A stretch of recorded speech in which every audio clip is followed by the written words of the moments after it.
Hello, it's Ukraine on air, and Marisa Tomaszewska with the Daily News.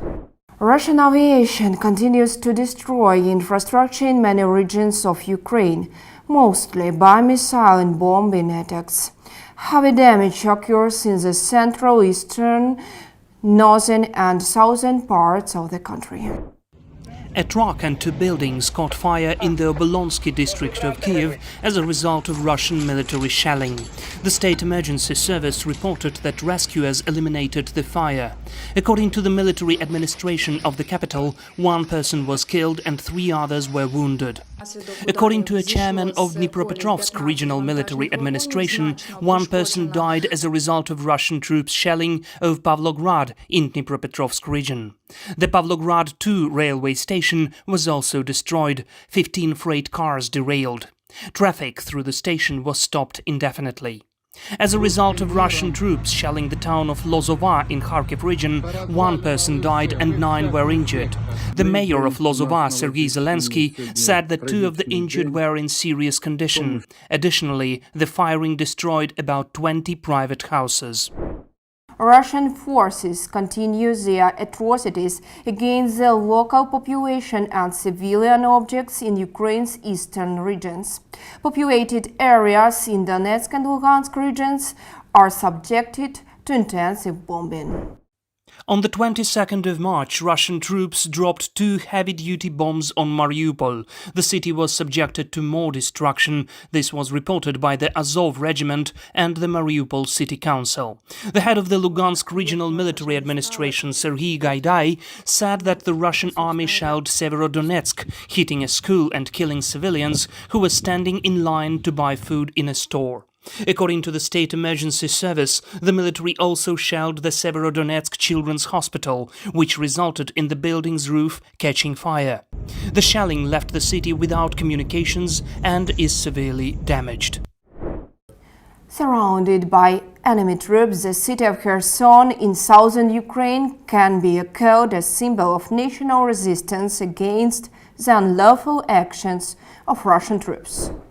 Regardless of the danger, residents of Kherson and the region daily come out for peaceful protests to show the invaders that Kherson is a Ukrainian city.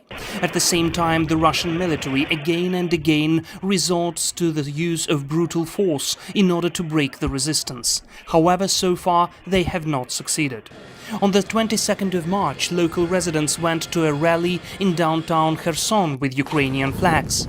The Russian military began throwing tear gas grenades at them. When the smoke cleared, some Kherson residents decided to return to the square in order to defend their rights.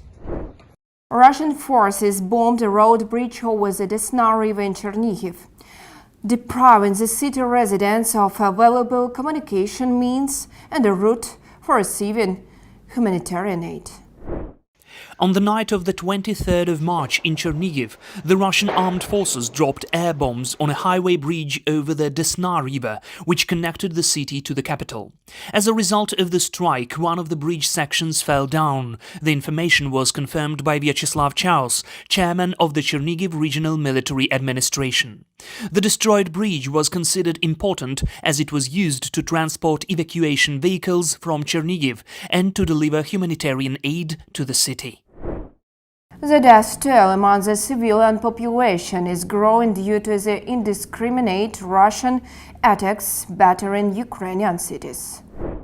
On the 22nd of March, the Office of the UN High Commissioner for Human Rights recorded 2,510 civilian casualties in the country. It is estimated that 953 people have been killed and 1,557 injured since the onset of the Russian invasion. As of the 23rd of March, according to data by the Center for International Security, 37 civilians, including 2 children, were killed as a result of the Russian invasion in the past 24 hours. 44 people were injured, including 6 children. 6 civilians were captured, and according to official information, more than 20 civilians were kidnapped or taken captive. The actual figures are considerably higher. Numerous casualties in Donetsk and Lugansk regions, as well as in towns of Izyum and Trostianets, cannot be adequately reported and included in the statistics. enemy continues to abruptly violate agreements on humanitarian corridors. Yesterday, militants of so-called DPR captured evacuation transport near the city of Mariupol. Minister of Reintegration of Temporary Occupied Territories Irina Vereshchuk informed that evacuation transport with rescuers of State Emergency Service of Ukraine was captured by Russia-backed militants on the route between the city of Mariupol and Mangush. The humanitarian corridor between the two cities was agreed with the Red Cross, and despite this, militants continue violating existing agreements and capturing, shelling evacuation transport. The minister also said that it is still difficult to estimate the scale of the catastrophe in the drama theatre in Mariupol, which was shelled by the Russian army because rescuers cannot get there due to constant shelling. In recent days, several thousands of residents of Mariupol have been forcibly deported to Russia. These are people that were constantly hiding from artillery fire. Ludmila Denisova, the ombudswoman for human rights in Ukraine, said that the abducted Mariupol residents were taken to filtration camps, where the occupiers forcibly inspected people's phones and documents. After that, some of them were transported to Taganrog and then were transported by trains to various cities in Russia. Russians deliberately don't allow the evacuation of Ukrainian civilians within the territory of Ukraine in order to deport them to Russia. The abduction and forced relocation of people from the occupied territories is a gross violation of Article 49 of the Geneva Convention, which treats these acts as war crimes. The Greek Foreign Minister Nikos Dendias is willing to accompany the humanitarian mission to Mariupol.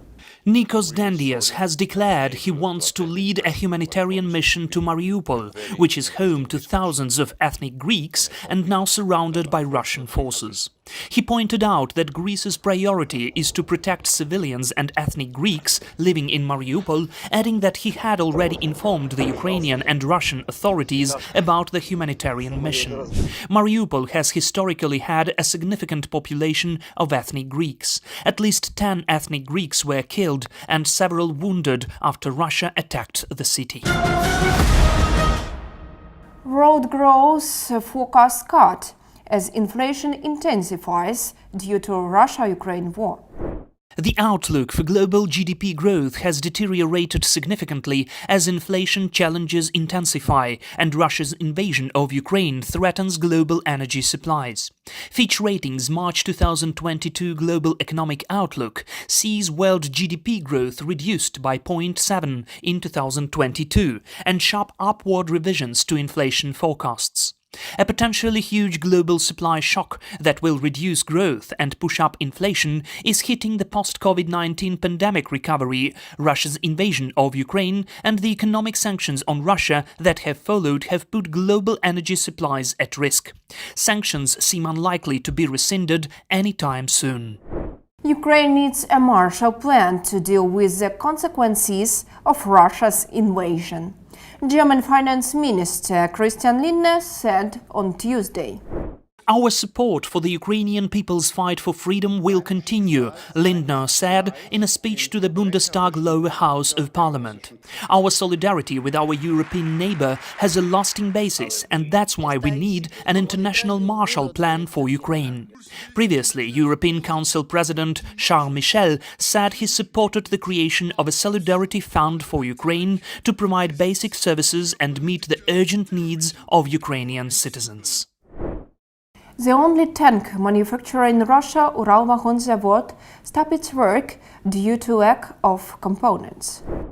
According to the General Staff of the Armed Forces of Ukraine, the work of Uralvagonzavod has been suspended due to the lack of foreign-made components. Uralvagonzavod is the only Russian enterprise that carries out serial assembly of tanks, both for the needs of the Russian army and for export. Problems with components also caused failures in the current repair of armored vehicles of the Russian army. Peacekeeping mission in Ukraine, a wishful thinking or a possible perspective?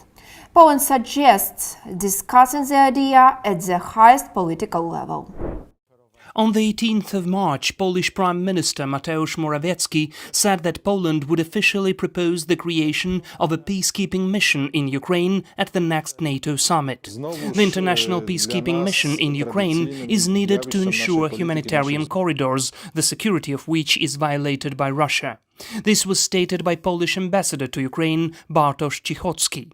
Cichocki reports that in Poland they understand that there will be no consensus on it at the moment, but there is a conviction that this idea should work in one form or another, being an objectively necessary thing. NATO Secretary-General Jens Stoltenberg earlier said that an emergency NATO summit would be held on the 24th of March. It will discuss Russia's invasion of Ukraine. The White House said that the US President Joe Biden would attend it.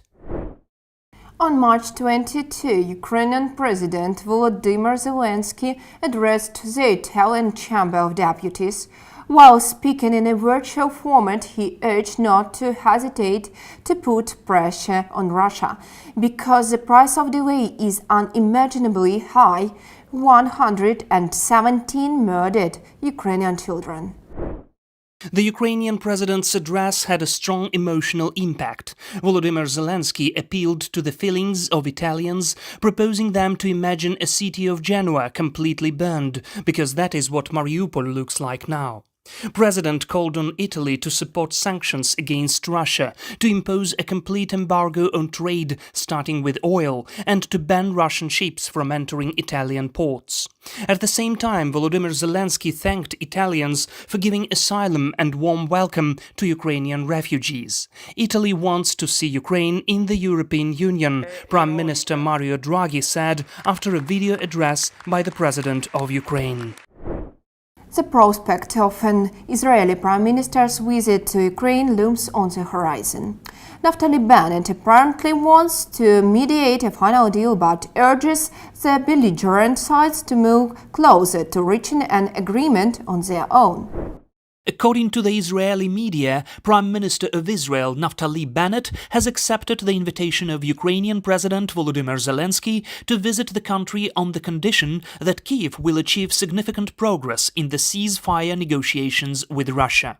The Times of Israel reports that Bennett has already asked the country's security service to begin preparations for his possible visit to Kyiv.